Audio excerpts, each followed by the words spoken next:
Vamos falar de alguns florais que ajudam-nos nas questões de autocobrança, culpa exageradas, uma autorresponsabilidade, digamos que desmedida.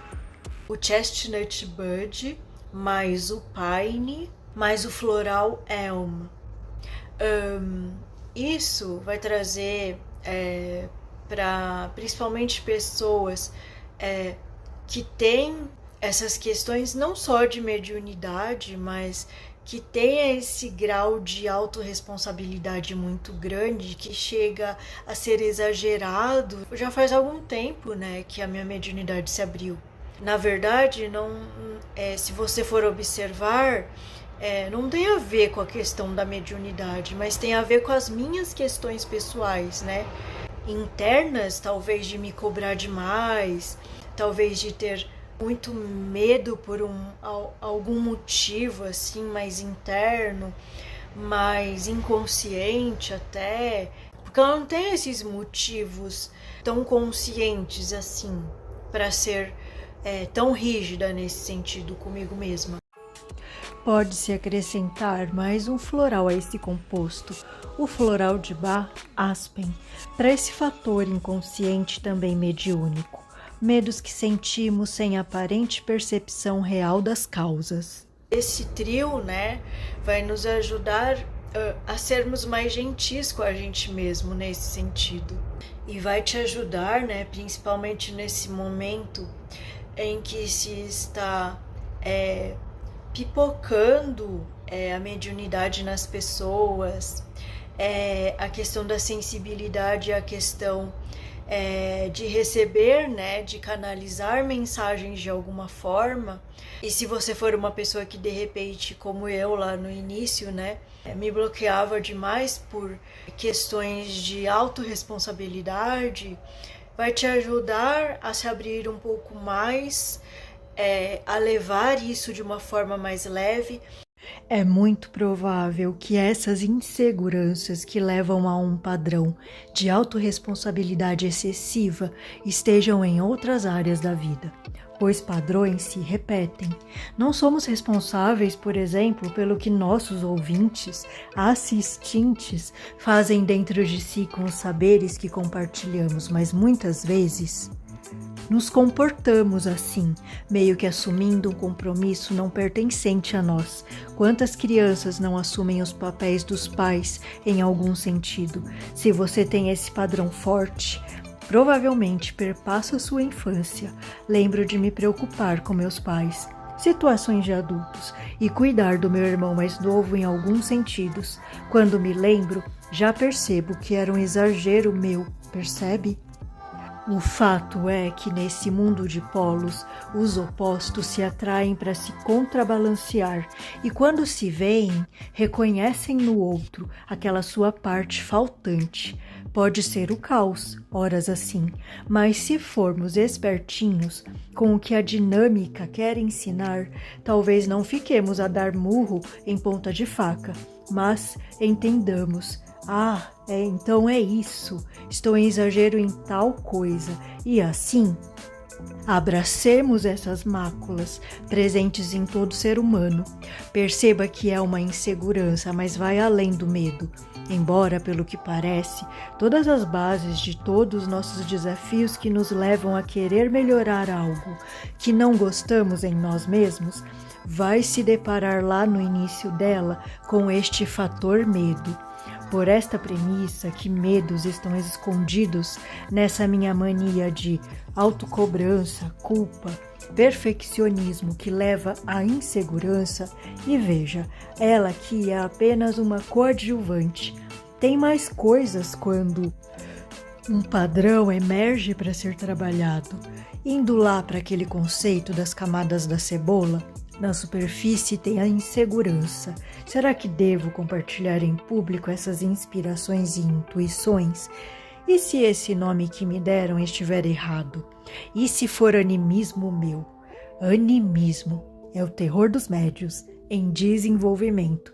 É quando você traz conteúdos seus, ou seja, personaliza uma mensagem ao qual Vocezinho aí serviu de ponte, ou seja, trabalhou para que ocorresse o trabalho vindo lá do outro lado, lá da espiritualidade. Ultimamente ando pensando que faço parte integrante destas mensagens, de forma que não sei bem que parte específica dela é total do guia, qualidades da natureza, minha alma, espírito, eu superior ou qualquer elemento canalizado que passa por mim.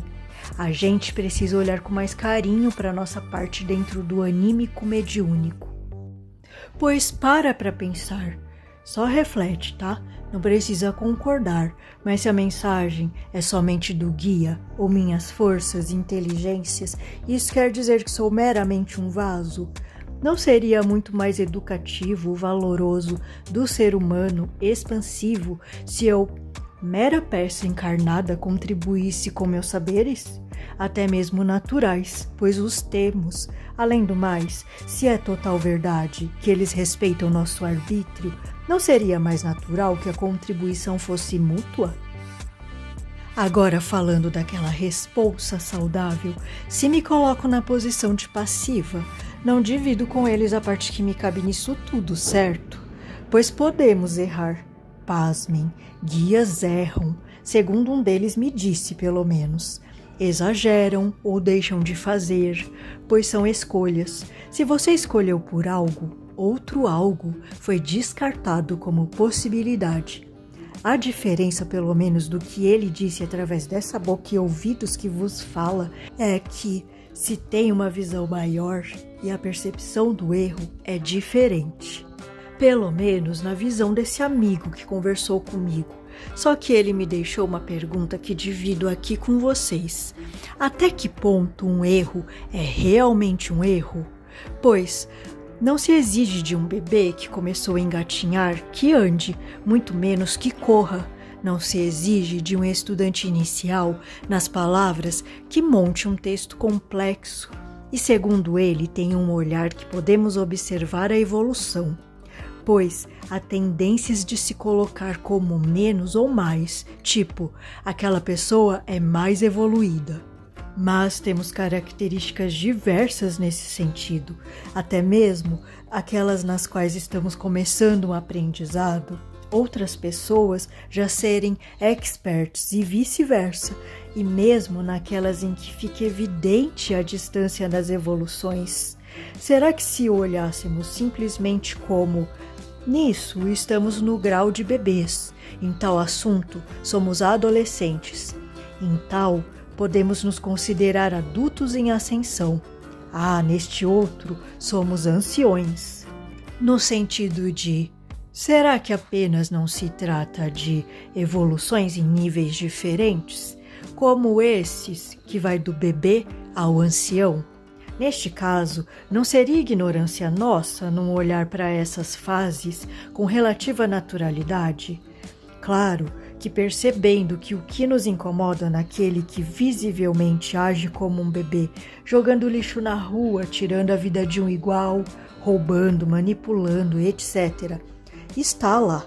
Não é que não vamos olhar, até porque questões assim, na prática, não são fáceis de achar soluções realmente viáveis nos quesitos que possam abranger num nível amplo, não só o lado material no que diz respeito à lei, ordem, educação, cidadania, família, mas também ter um olhar atento a outras dimensões, nessas situações como o mental, emocional e energético do indivíduo, o espiritual, que se vistos partiriam de vieses talvez até contrários do que quando levados em conta apenas pelo palpável, científico, racional, cartesiano da vida.